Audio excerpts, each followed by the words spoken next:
início à nossa aula de ensino religioso e hoje nós iremos conhecer a história do profeta Daniel. Então preste atenção que a história já vai começar. Vamos lá, pessoal, começar a nossa leitura e hoje vamos conhecer a história de Daniel.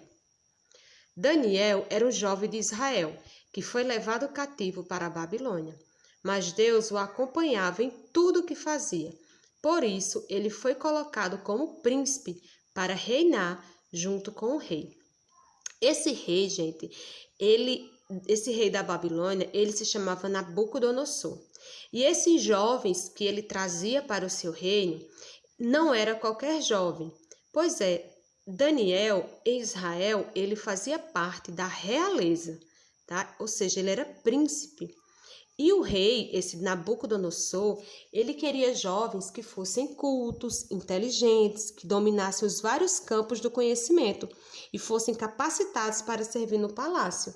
Pois é, Daniel era tudo isso. Ele era um jovem muito inteligente. Porém, os outros príncipes armaram uma cilada contra Daniel. E vocês sabem por quê? Porque Daniel, ele era muito temente a Deus. E nesse lugar para onde Daniel foi, na Babilônia, os costumes e as crenças eram completamente diferentes das que Daniel tinha. Daniel, ele adorava apenas ao Deus de Israel. E na Babilônia, eles tinham outros deuses, eles tinham outros costumes e a alimentação deles também era diferenciada. E Daniel decidiu não se misturar. Ele fazia o seu dever, o seu papel a favor do rei, mas ele não deixava de honrar a Deus. Então Daniel, ele se recusou a se alimentar da comida do palácio e ele também se recusou a adorar os seus deuses. Todos os dias Daniel orava apenas ao Deus de Israel. E isso irritou os outros príncipes. Então, eles induziram o rei a assinar um decreto que não permitia que fossem feitos pedidos a mais ninguém, senão ao rei. E isso foi uma cilada que eles armaram, para Daniel, porque Daniel só pedia e agradecia apenas a Deus.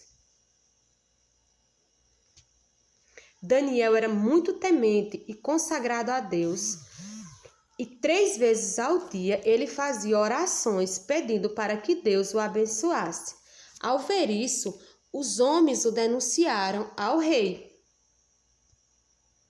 Por ter desobedecido ao decreto, Daniel foi lançado dentro da cova dos leões, mas Deus viu que ele era inocente e o protegeu, fechando a boca dos animais, que não lhes fizeram mal algum.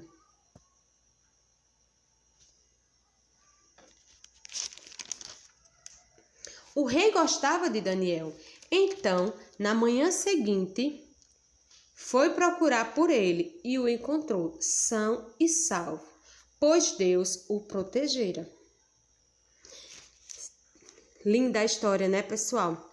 Aí em casa, tia pede a vocês, se vocês tiverem Bíblia, que vocês peçam a ajuda de papai e de mamãe para abrir no livro de Daniel, no capítulo 6, no versículo 23, onde fala assim: o rei muito se alegrou e ordenou que tirassem Daniel da cova. Quando tiraram da cova, viram que não havia nele nenhum ferimento, pois ele tinha confiado no seu Deus. E aí, meus amores, gostaram da história?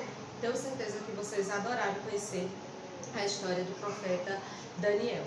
E o que nós vamos conversar a respeito agora? Por que eu trouxe essa história para vocês hoje? Não foi à toa, pessoal. Tia trouxe essa história do profeta Daniel para abrir aqui um debate, uma conversa com vocês a respeito do que nós estamos passando atualmente. Sabemos que muitas pessoas estão perdendo a vida, devido a esse vírus, o Covid-19, e que além das percas fatais, muitas pessoas também estão sofrendo com o medo, com a ansiedade, com a preocupação, com a aflição, com depressão e vários outros problemas que estão atingindo muitas pessoas, né? Que estão com medo, mesmo em casa, isolada, mas estão com bastante medo. Então, o que eu trouxe hoje essa história do profeta Daniel para mostrar para vocês que nós temos um escape, que nós temos um refúgio. E esse refúgio nós podemos encontrar em Deus, assim como Daniel. Daniel, ele foi preso em uma cova com leões. Imagine como Daniel não se sentiu ali a rodear os leões. Será que Daniel não sentiu medo? Será que Daniel não ficou aflito? Com certeza que ele ficou. Por quê? Porque ele era humano, assim como nós somos humanos, não é? O medo faz parte, a aflição faz parte, né? A preocupação faz parte. Mas nós nunca devemos esquecer que nós temos um Deus que pode nos guardar, nos proteger, aliviar o nosso coração de todo medo e que nós devemos confiar nele. Porque, gente, esse Deus se chama Jesus Cristo. Então, que nós confiemos mais em Jesus, que a gente deposite a nossa fé nele e acreditar que tudo isso que está acontecendo vai passar, que dias melhores virão, tá bom? E tudo isso que está acontecendo um dia servirá de testemunho para a história de várias pessoas, tá bom? Então, que a gente tenha mais fé, fique mais firme e que tudo isso, como a tia falou, vai acabar, tá bom, meus amores? Então, firme na fé aí, fiquem confiantes, acalmem o coraçãozinho de vocês, dos pais de vocês, que tudo isso vai passar, tá bom? Tenham fé, igual Daniel.